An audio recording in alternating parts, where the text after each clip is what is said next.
लाभ का एक और सवाल करते हैं कि यदि कोई रेडियो 15% के लाभ पर बिकता है, यानी प्रतिशत लाभ कितना दिया है, कितना है 15%। 15% के लाभ पर 851 रुपये में बिकता है। ये क्या है 851 विक्रय मूल्य, क्या है विक्रय मूल्य, बिकता है यानी विक्रय मूल्य। तो ये हमारा हो गया विक्रय मूल्य हो गया 851, ठीक है। यदि वह 888 रुपये में बिके, यानी ये तो पहली बात हो गई। और दूसरी बात हो गई कि यदि विक्रय मूल्य 888 हो, 888 रुपया हो, तब लाभ प्रतिशत क्या होगा, यानी प्रतिशत लाभ क्या होगा। दो सवाल है, देखिए प्रतिशत लाभ दिया है, विक्रय मूल्य दिया है, ठीक है।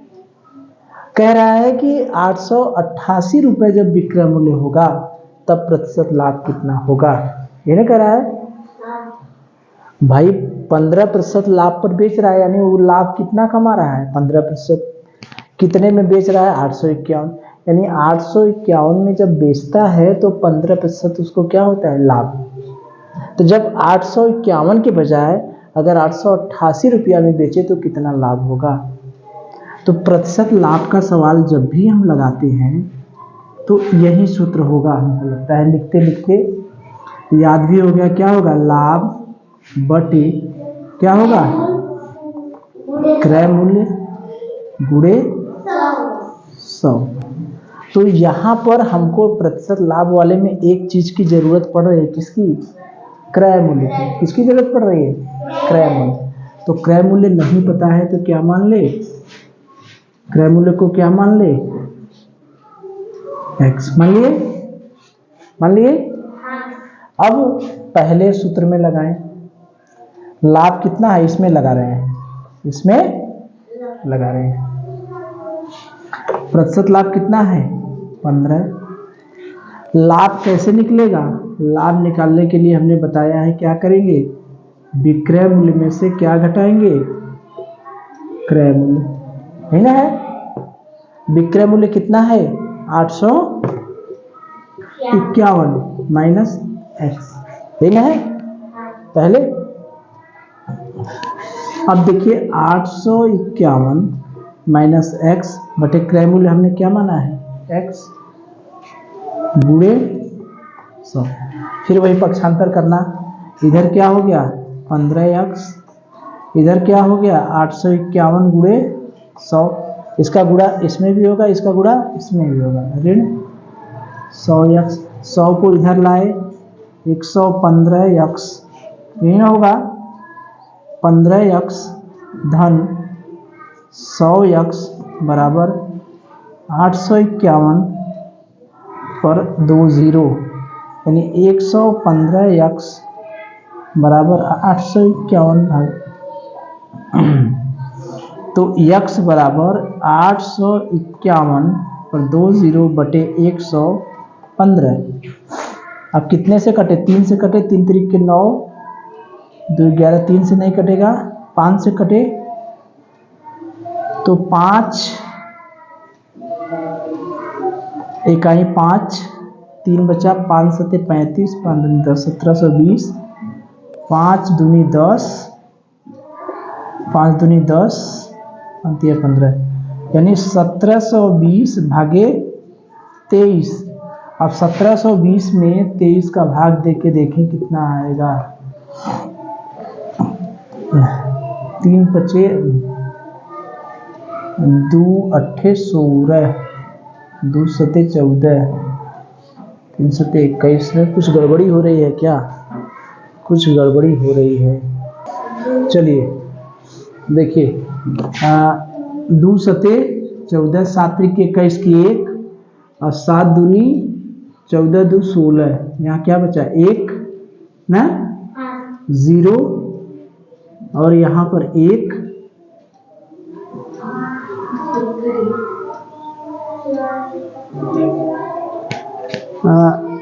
3 सत्ते 21, 7 त्रिक 21 की 1, 7 दूनी 14 2 16, 1 1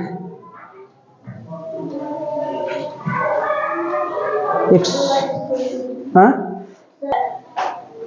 देखिए गड़बड़ी कहाँ हो रही थी पता चल गई। क्यों? जब 5 से भाग देंगे तो 5 कहीं 5, 5 सत्ते 35, ठीक। अब 5 दूनी जब 10 करेंगे तो यहाँ पर 1 उतारेंगे तो यहाँ 0 होगा। क्यों? अरे भाई 8 5 1 पर 2 0 है तो इसमें 5 से भाग दे, 5 कहीं 5, ठीक है।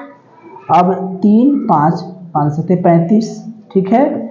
अब देखिए 1 उतारे तब भी भाग नहीं जा रहा है ना, तो दोबारा 0 उतारना पड़ा। तो जब दो दो संख्याएं उतारते हैं तो क्या करते हैं? 0 तब ये 5 दूनी 10, ये 0। बात समझ में आई? यही गड़बड़ी हो रही थी। बात समझ में आई बात? हाँ वही हम भी कह रहे थे क्या गड़बड़ी हो रही थी। तो 17 0 20, 17 0 20 भागे 23। अब देखिए 2 सत्ते 14, 7 त्रिक 21 की 1 और 7 दूनी 14 2 16, यहाँ हो गया 9, यहाँ हो गया 2, 10 में से गया 9 2, यहाँ 0 और 7 4 23 चौका 92 कट गया, फिर यहाँ 0 0, यानी 700 क्या आ गया? 40। 740 रुपया क्या आ गया हमारा? क्रय मूल्य। क्रय मूल्य हमारा आ गया 740 रुपया। अब देखिए यहाँ क्रय मूल्य हमारा पता चल गया, x की जगह क्या हो गया? 740। तो ये तो ठीक है, इसमें तो कोई डाउट नहीं है। ये केवल पक्षांतर करने में गड़बड़ी हो जा रही थी 0 की वजह से ना। तो प्रतिशत लाभ बराबर लाभ बटे क्रय मूल्य गुणे 100। लाभ का मतलब विक्रय मूल्य माइनस क्रय मूल्य। क्रय मूल्य हमारा x है, घटा दिए, इसको सॉल्व कर दीजिए, ये आ गया क्रय मूल्य हमारा 740। अब देखिए जब क्रय मूल्य हमारा 740 आ गया तब क्या करेंगे? क्रय मूल्य हमारा आ गया 740। ये सूत्रवा क्यों मिटा दिए? ये इसकी तो जरूरत पड़ेगी। क्रय मूल्य हमारा आ गया 740। तो ये जो क्रय मूल्य है वो इसके लिए भी रहेगा और इसके लिए भी। भाई जो वस्तु खरीद रहे हैं, बेचने को हम अलग अलग रेट में बेच सकते हैं। बेचे हैं, एक बार बेचे हैं 851 में, तब हमको 15% लाभ हुआ है। अब 888 में बेचने पर कह रहा है कितना लाभ होगा, लेकिन क्रय मूल्य तो यहाँ पर भी 740 होगा। तो प्रतिशत लाभ कितना कमा रहे हैं ये हमको निकालना है। लाभ कैसे निकलेगा? लाभ बराबर विक्रय मूल्य माइनस क्रय मूल्य। विक्रय मूल्य कितना है? 888 माइनस क्रय मूल्य कितना है? 740। घटाइए कितना है? 740 में से 28 घटाएंगे 888, फिर ऐसे घटाएंगे, फिर पता चला गड़बड़ हो गया। 8 4 और 1 यानी 148 रुपया। कितना आया? 148 रुपया बटे 740 गुणे 100, ठीक है। अब देखिए 1 0 से 1 0 कट गया, 1480 बटे 74, 2 से काट देंगे, 4 से भी कट जाएगा, नहीं 4 से नहीं, 2 से कटेगा, 2 सत्ते 14 और 2 चौके 8, 740 बटे दर हो गया 2 3 6, 2 सत्ते 14 और 37 दूना 74, 37 दूना 74, यहाँ 2, यानी कितना हो गया? 20%। कितना आ गया? 20। कौन सा आंसर है? पहला। यही है कि हमने पहले सवाल से हमने क्या निकाला? क्रय मूल्य 740 रुपये। फिर जब क्रय मूल्य हमको पता चल गया तो प्रतिशत लाभ बराबर लाभ बटे क्रय मूल्य गुणे 100। लाभ हमारा 148 रुपया हमने निकाल लिया है, विक्रय मूल्य माइनस क्रय मूल्य से 148 गुणे 740 गुणे 100, इसको हमने सरल किया, हमारा क्या आ गया? 20%, ठीक है। चलिए